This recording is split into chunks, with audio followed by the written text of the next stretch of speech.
Mike Freeman, NFL reporter for Bleacher Report.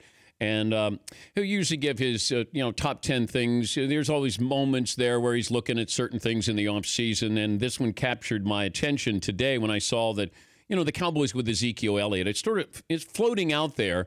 And you sort of have the juxtaposition of the Cowboys cutting Lucky Whitehead, who didn't do anything wrong apparently, but he got cut. Meanwhile, Ezekiel Elliott, is he going to be suspended? And I wanted to have Mike on to talk about that. Mike, good morning. Thanks for joining us. Where do we stand with this investigation with Ezekiel Elliott and Jerry Jones's role in this?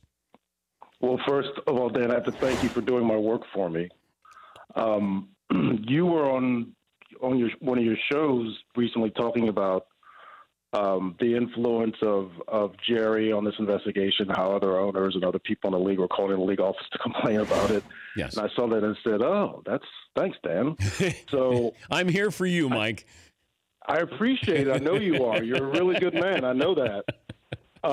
And calling around, you were dead on. And, I mean, in fairness, you made the point about how owners and other people from the league always complain. They always call Goodell to complain. They always call the league office to complain about something or say another team cheated. Why aren't you looking at them? That's what happened in Deflategate, basically, and that's what's happening in this case. And I think the league is taking a really long time to look at this. And people around the Cowboys, on the team, people around the Elliott, are taking that to mean that he's going to face some type of suspension. And I don't think what happened in the bar will help much. There's a feeling that maybe the Cowboys and Elliott need a lesson because, as much as I love Jerry and love that organization, and it's, that quarterback, Dak Prescott, is so good and measured and such a great leader. I mean, you look at some of the arrests they've had and some of the things off the field. There's a little bit of an issue there, and I know the league is sort of looking at that very carefully. So all of these things are at play here, Dan. It's going to be interesting to see how it all comes out, but it's going to be basically people around that team think they're going to face, that Elliott's going to face some type of punishment simply because the investigation's gone so long. But if you also look at what happened with Lucky Whitehead, they said this was an accumulation of things. Well, we're kind of bordering on an accumulation of things with Ezekiel Elliott. So you can cut one guy, right. And are the Cowboys, would they have the wherewithal to discipline Ezekiel Elliott, or are they waiting for the NFL to do the dirty work? That topic, plus, are we talking about things that happened prior to getting into the NFL, which I'm still amazed that, this happened to Pryor when he was coming in from Ohio State, got disciplined. So I know it's wide-ranging topics there, but if pick and choose where you want to go with it. Well, you know how this works. It's if you're really good, there's a different standard than if you're not really good, if you're just an okay player. And Ezekiel Elliott is really good. So what happened to Lucky, I mean, it's crazy how that all unfolded. But that would never happen to a really good player. Somehow the Cowboys will say, well, he was a mistake. Well, we're going to invite him back. It's just a different level for really good players. I mean, you know that. So that's one part of it. But I think there's with Elliott, you hit on sort of the main point with him.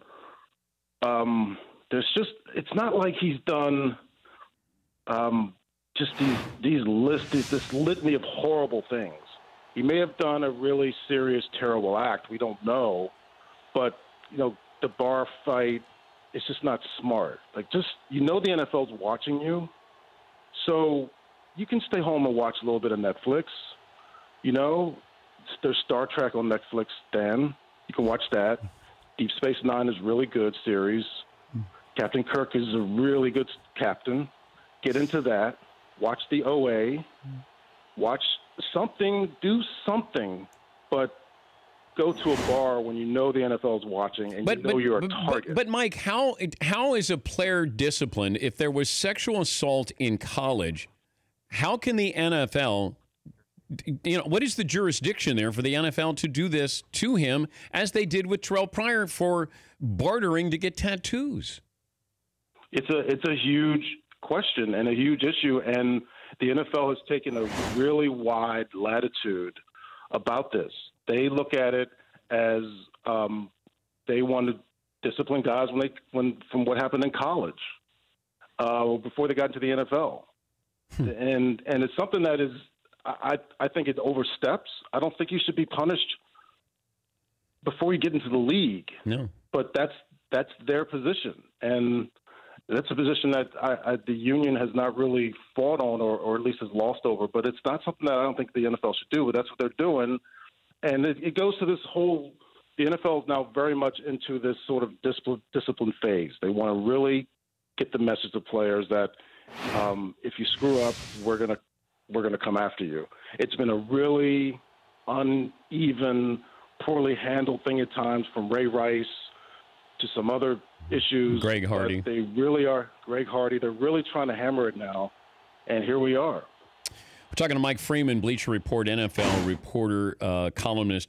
It's been a weirdly quiet offseason for the NFL. Don't you get the feeling that the NFL needs a good scandal? That is this bad for the NFL that it's been a quiet offseason? Is it bad for them because they need the attention? Well, yeah, you would have, like, the Kaepernick story slowed down. I think if RG3 gets signed by the Chargers, then it'll ramp up just a little bit. But everybody sort of said their piece with Kaepernick. You know, the Brady Deflategate, that funneled a lot of traffic to people. You haven't had much in the offseason. I mean, Lucky Whitehead became a huge story. But, other than that, I don't know if the NFL would be rooting for this. I'm sure the NFL reporters, columnists, would like to have a little scandal here. I'd love one. Yeah, of course. Anything you want to volunteer? Dan? I'm working on one thing right now, Mike. But I'll let you know. I'll let you know. It has been the quietest off season in a while. I mean, it really has been. It hasn't been a whole lot of crazy stuff. The Kaepernick stuff was really, as you said, just like really it boiled over, and it's got a little quieter now because NFL teams are stupid and not signing him.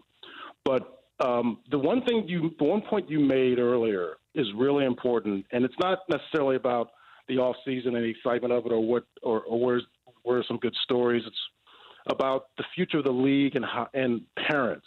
Yeah. And this science and all of this data coming out. It's a really interesting time for the league because of that point you made. What are parents going to react?